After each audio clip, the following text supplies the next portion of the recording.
Hi guys, I hope you're good since last video. In French we say, c'est l'élève qui dépasse le maître.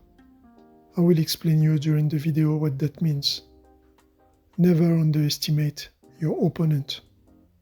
It's the story of a startup in a young country, the United States, and another startup in an ancestral country, China.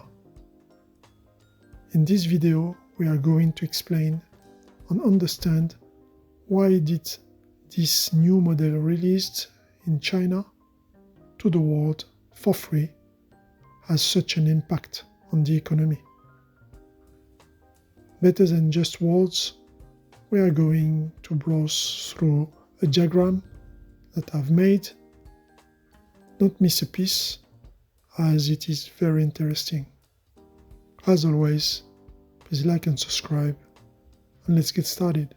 Okay, so this is an overview of the diagram that we are going to go through. So we're going to focus first on one word. There will be different words. This is the Openai word. And they got their models.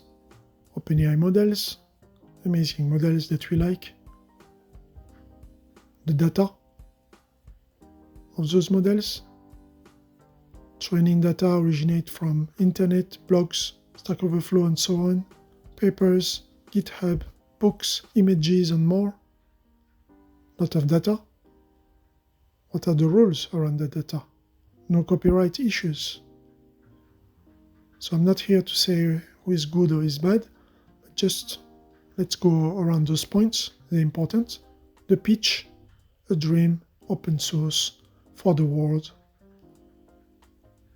So that's the initial state of the company. The energy, the infrastructure, the people, the environment, the training costs. Very expensive training costs. The bank, it's in the minus side. Okay, so they're paying a lot of money to get those models trained, using a lot of resources, energy. Let's zoom out a bit here. Free at the beginning. Status of the company, non-profit organization. After that, I put here football. But if you know football, you know what's Mercato. There were Mercato in the winter 2023. A big drama, transfer of CEOs quitting, leaving the company, new people coming, and the status of the company has changed to a for-profit organization. Little bit free, paid more, $200 per month now. That's the max. Paid services, web API. Okay, so that's the world of Openai. That's how it has evolved a bit in terms of services. Now let's focus on the users world.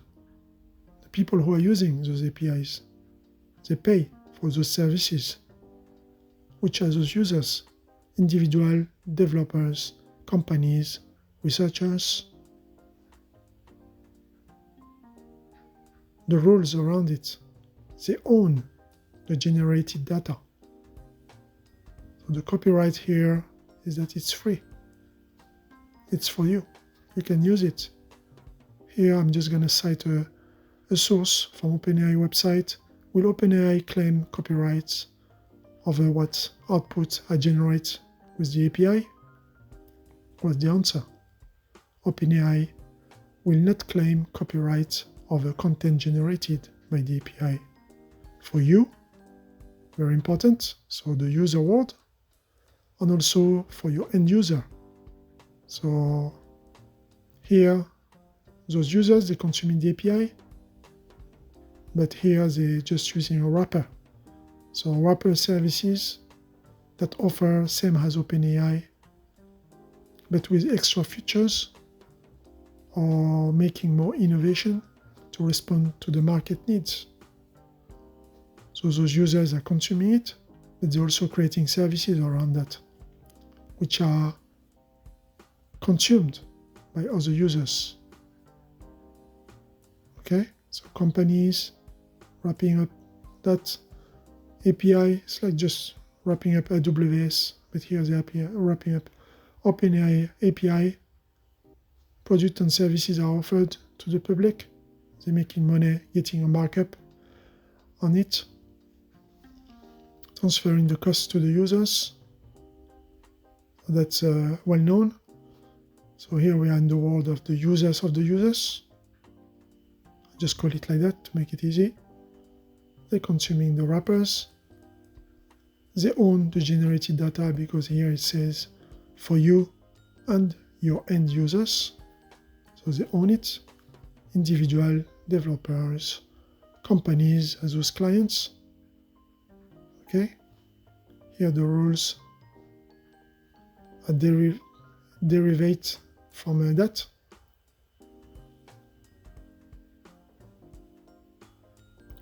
Here we get an example. They don't want to wait and get custom needs satisfied from offer, and they are keen to pay more. They don't want to wait Openai to release a future. If a service can offer them to consume it now, they're going to consume it now. That's why they pay a little bit more. But they don't know. Because some other people, for example, they don't like Openai, that's why they're using those services. But they don't know that they're indirectly paying Openai.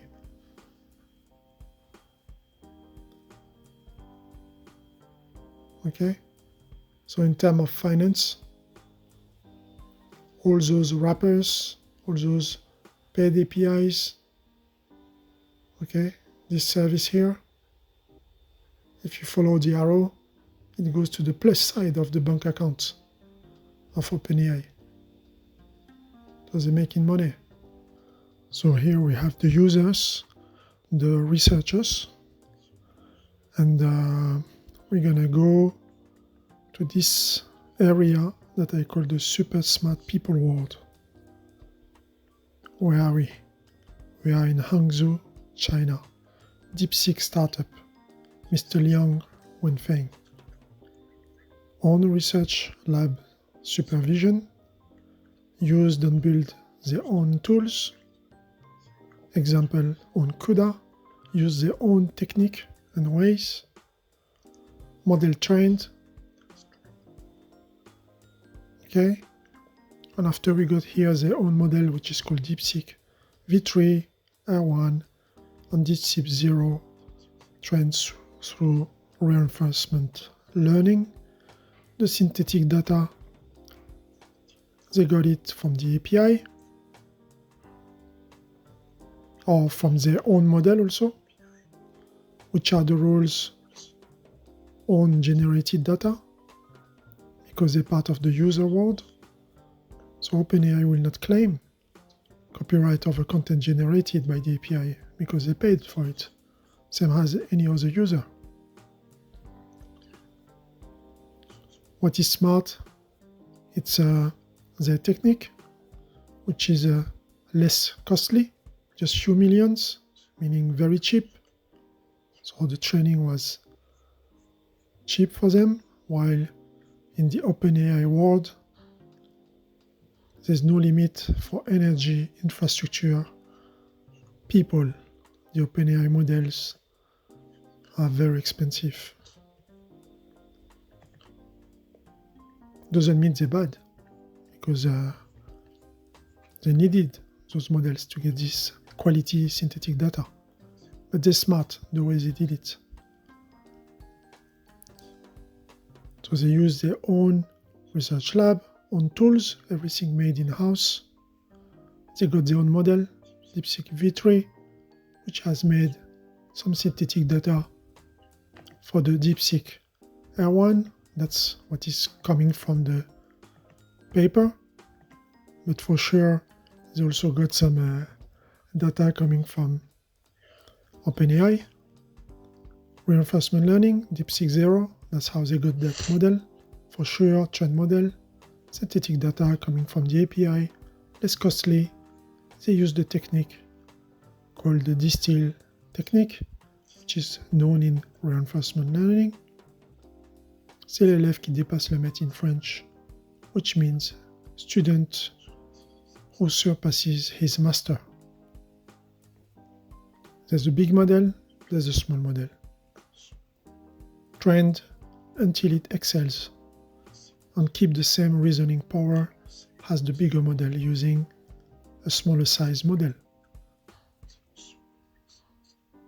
Knowledge transfer through reinforcement learning, RL, making the small model reasoning power increase, even excels the bigger one in some benchmarks, because the bigger model can do everything while the smaller model can focus in some of those, resulting in a model which is less costly, using less compute power, so less resources.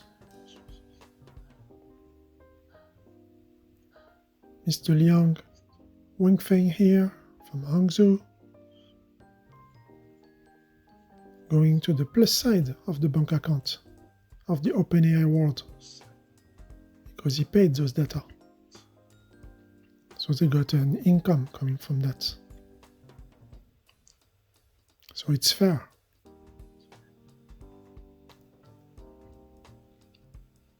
So here about reinforcement learning and the distill technique. We can maybe go through it just after having made this little focus on this environmental impact. Here they're talking about creating new PowerPoint.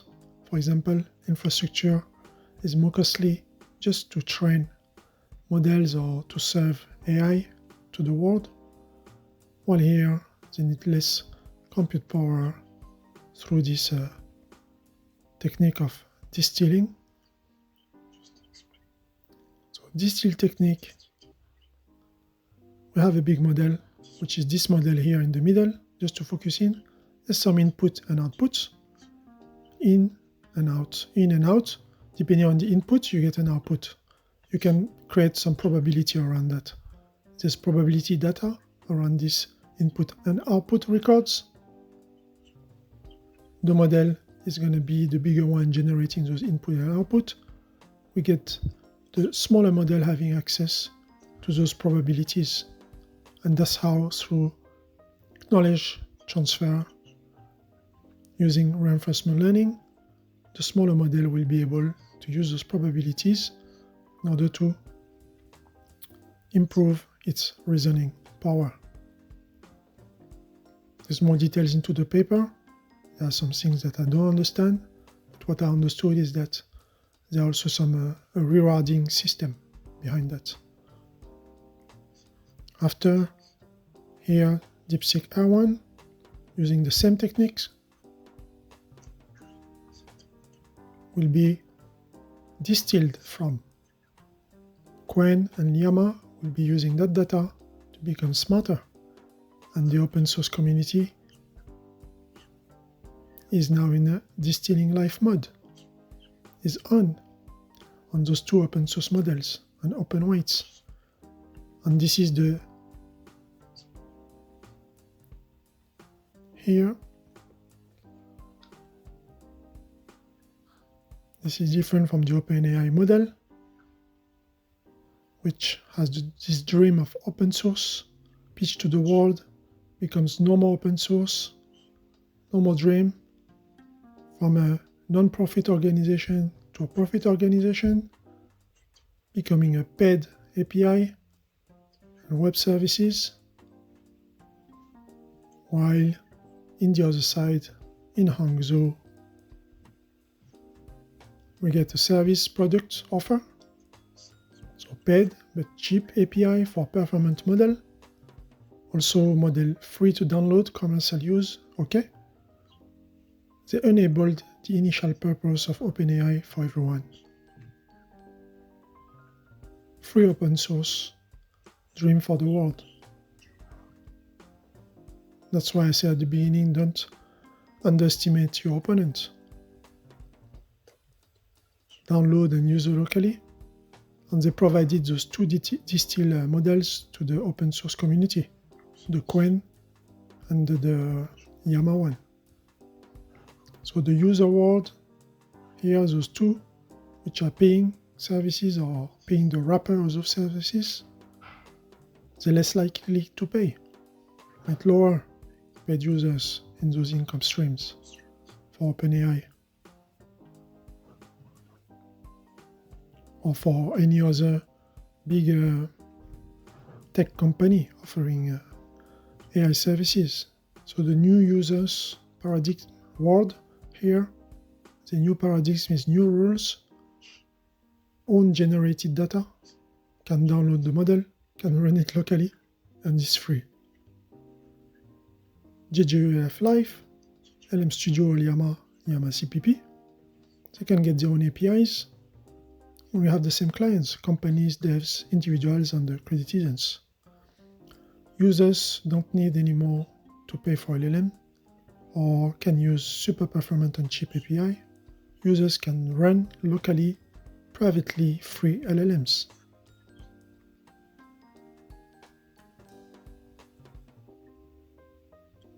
And now here,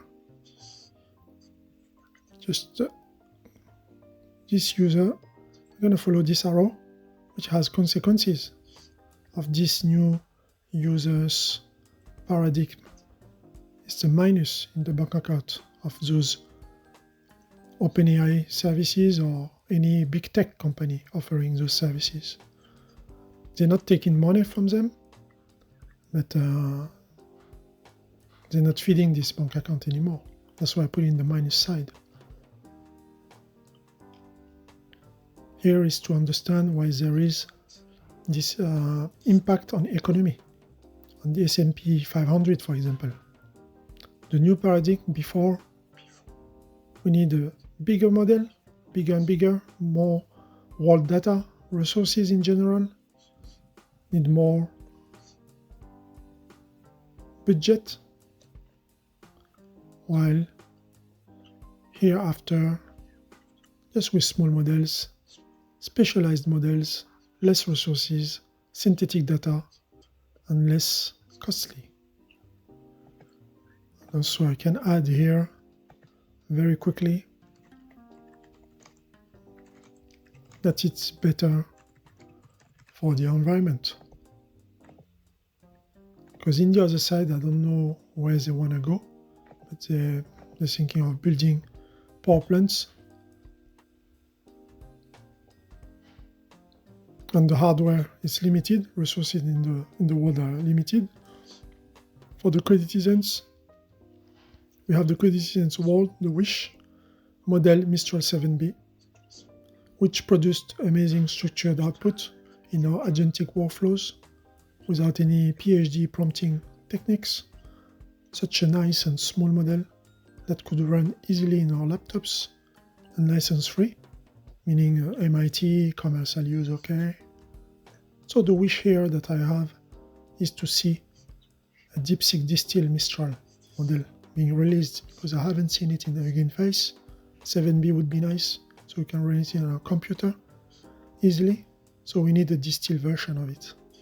So Mistral AI, people, if you are looking, onegaishimasu.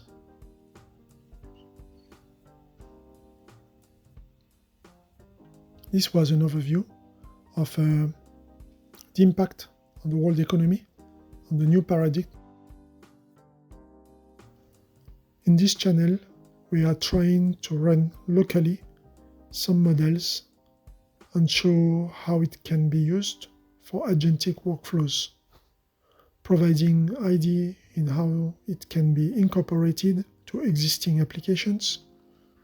I have said several times that long context LLMs would win over RAGs, and we see those being released more and more and being more efficient, even if RAGs have their own use cases. I also said that agents shouldn't be trusted and safeguarded around code, should give to those only small actions to make and use more a system having several mini agents and run code in sandboxes just to be safe. What I haven't covered yet was the training of the models. Even if I have some knowledge around it, but limited, I always thought that it is the missing step before having this mini LLM that runs as agent, being able to do the specific task. So fine-tuning is a necessity for that. So having at the end mini specialists and having a master smart model that could be a paid one. It can be a paid one. They still have some room here. But with this new Chinese model, smart Chinese people, as always, we get the chance to be closer to self-autonomy, to self-autonomous workflows, so running in on-premise. Guys, start to think about what industry you want to disrupt or which workflows you can create. I will check more the process of distillation of models. Let's stop here. Hope that you like this video. Please like and subscribe, and see you next time.